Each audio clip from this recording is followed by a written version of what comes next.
manifestation we said earlier during the committee hearing of the Blue Ribbon Committee. Wala pong personalan, gaya ng nabanggit ng butihing senador, wala po tayong pinangalanan. Humihingi tayo ng unawa. Dahil bago pa nung hearing na yon, tayo po ay humurap sa judiciary. At doon din na tinalakay at pinag-usapan ang problema ng conviction rates, particular ng Sandigan Bayan. 47% ang conviction rates ng Sandigan Bayan. Ibig sabihin, sa bawat dalawang kaso, isa absuelto. That was the context. Niya po, ang sabi po ni Senator Pangilinan, wala po siyang binanggit na pangalan. Pero napaka-obvious naman po ang kanyang sinabi kanina doon sa Blue Ribbon Committee. Ang sabi niya, if I may quote, well, if I may, kung maaari ko siguro i-komento, is siguro kung yung Napoles cases inauwi doon, halip na absuelto, ikulong, na baka hindi na nangyari itong mas malaking kurakot. Those were the words of Senator Kiko Pangilinan. Sino bang pinatatamaan niya? Sino bang pinatatamaan mo? Di ba?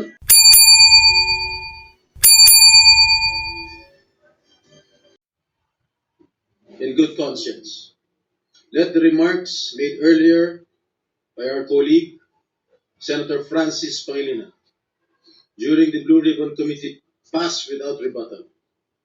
His comments, while not naming us directly, were laced with insinuations, clearly aimed at me and former Senator Bong Revilla, and the legal ordeals I have already faced. With due respect, such statements are not only unfair, they are malicious and utterly uncalled for. Mr. President, let me put on record. Hinarap ko po ang mga kasong isinampa sa akin. Dumaan ako sa mahabang panahon ng paglilitis, pagkakakulong, at pati na ang mabigat na stigma na idinulot ito. Hindi lamang sa akin, kundi maging sa mga miyembro ng aking pamilya na taon ding nagtiis ng pangungutya, pangmamaliit, at panghusga. Sa huli, napatunayan na walang sapat na batayan ang mga ipinukol sa akin ng mga akusasyon. Hindi ko kailanman nanaisip na pagdaanan nito ng sino man sa aking mga kasamahan dito ngayon. Mr. President, the courts have spoken with finality. To cast doubt on these decisions is not only an insult to me personally, but a dangerous affront to the judiciary. It undermines the very foundation of our justice system and erodes public trust in due process. Ginoong Pangulo, hindi ako tutol sa sinasagawang pagdinig ng Blue Ribbon Committee. Ngunit, hindi ko pahihintulutan na ang kasalukuyang issue ay gamitin upang itikit muli sa akin ang mga maling paratang at sadyang impluwensyahan ang opinyon ng publiko. Ang mga kaso may kinalaman sa PDAF ay naresolba na ng korte matapos ang masusing proseso ng batas.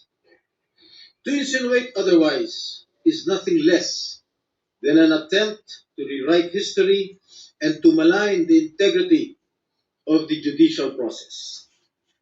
I urge my colleagues to exercise prudence, fairness, and much of all, respect.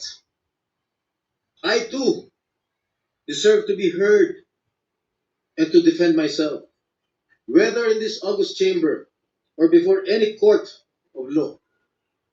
I am more than ready to dismantle the baseless lies being peddled in the Blue Ribbon Committee, come hell or high water. And I will not allow discredited narratives to be weaponized for political grandstanding. I will not allow my honor, hard-earned and vindicated by the courts, to be sullied by careless remarks.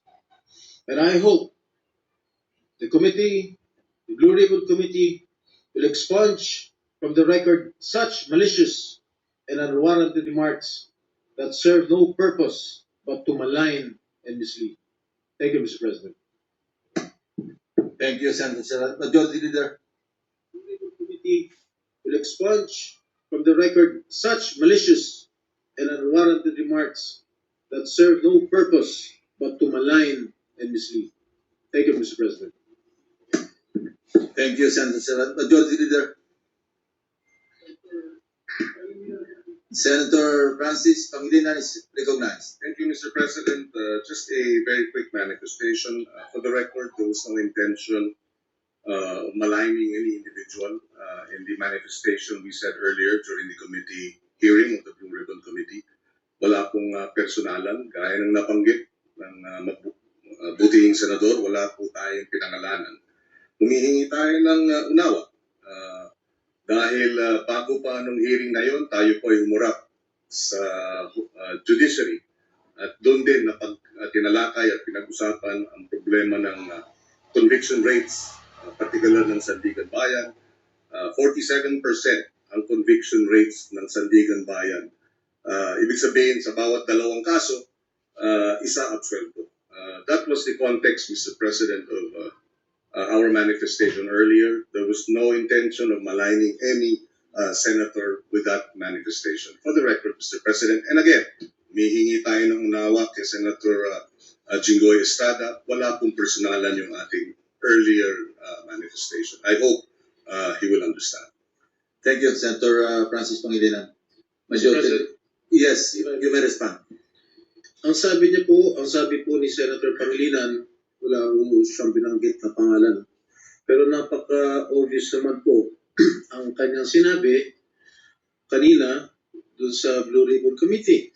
Ang sabi niya, if I may quote, well, if I may, kung maaari ko siguro i-komento, is siguro kung yung Napoles cases inauwi doon, halip na absuelto, ikulong, na baka hindi na nangyari itong mas malaking kurakot. Those were the words of Senator Kiko Pangilinan. Sino bang pinatatamaan niya? Sino bang pinatatamaan mo? Di ba? It's very obvious that I was being alluded to. Remember, Mr. Senator Pangilinan, that I was acquitted by the court. Are you questioning the decision of the court acquitting this representation? You're a lawyer. I'm not. You shouldn't be talking that way. You are undermining the judicial process in our country. You being a member of the bar. Thank you, Mr. President. Yes, minute suspension. Majority Leader. Yes, already. Session is suspended.